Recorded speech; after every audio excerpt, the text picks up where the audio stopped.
Richard Schell is a man who wants to win you over, and in so doing to help you win others over yourself. He's the director of the Executive Negotiation Workshop at the Wharton School, and the author of a couple books about persuading people to see things your way.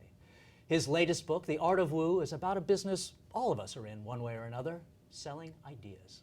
Thanks for joining us, Richard. Eric, my pleasure. There have been lots of books about persuading, from getting to yes to getting your way. What makes The Art of Woo different? The book actually came from our negotiation work, and what we discovered was that over 50% of people who come to negotiation courses are really trying to solve problems internally within organizations.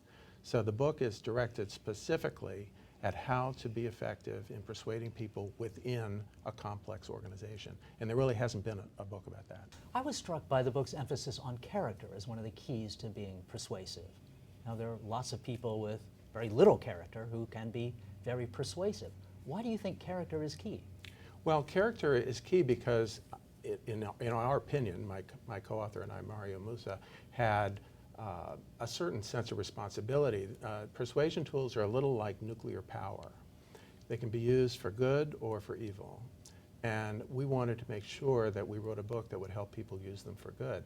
But con artists, Bernie Madoff, are just as, in fact, in many cases, some of the master persuaders are con artists. So the tools themselves are neutral. They can be used for many purposes. And we wanted to make sure that the people who used our book got at least our opinion that they ought to be used for good.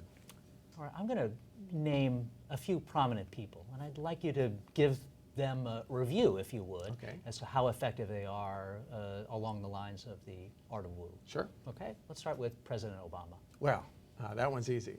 President Obama is a master. He's a woo master.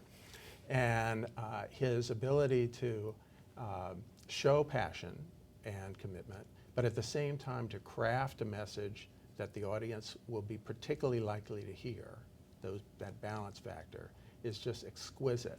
Now, of course, he has a lot of people working for him that help him to craft that message, but I think he was a born persuader in this way. If you've read his biography and his autobiography, it's clear to me that he came by this skill the hard way. He really had to go through a lot of self-examination in his youth, his own identity, and that, I think, made him acutely aware of the social environments that he's in. Here's a person who's probably not a born persuader, but has been thrust into the position of having to persuade. Ben Bernanke. Okay.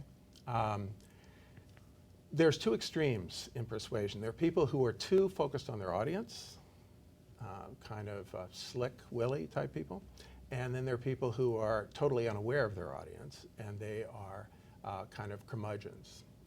Ben Bernanke is a little closer to the curmudgeon side, but in a way that's the perfect persuasion style to be adopting in his particular political role, because people want to hear what he's thinking, and they don't want to see him crafting a message for different audiences. They want to hear the voice of authority, and I think he's been pretty effective in using that voice. Jim Cramer.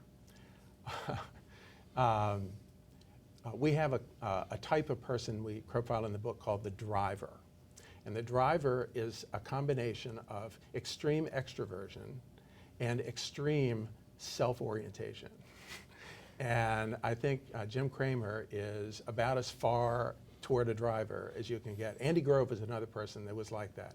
Very, very loud, very, very self-oriented. You know exactly where he's coming from and what he's saying, but you have to do all the adjusting. All right, good. Do you have a character called the Terminator? How would you review Governor Schwarzenegger? You know, Schwarzenegger is a very interesting case because he was trained as an actor. So like Ronald Reagan, I think he has a certain capacity to be audience-oriented, but he was an actor for a particular type of role, which was a very Terminator type of role, a very obvious self-oriented role. And so I think he's stuck with that. And so he's a little more on the Bernanke side, but with a little more craftiness. But I think, part of the problem when you're governing essentially a country like California is there's so many constituencies. And an Obama skill will take you further, I think, than Schwarzenegger or Bernanke will when the going gets tough, as it is here. And of course, there's a limit to persuasion skills. When you're in a bankrupt economy and your state has no tax revenues, it really doesn't matter how persuasive you are. You just got a big problem. And an Austrian accent will only take you so far. Right. Richard, thanks for joining us. My pleasure, Eric. This is Eric Schurenberg for MoneyWatch.com. Thanks for watching.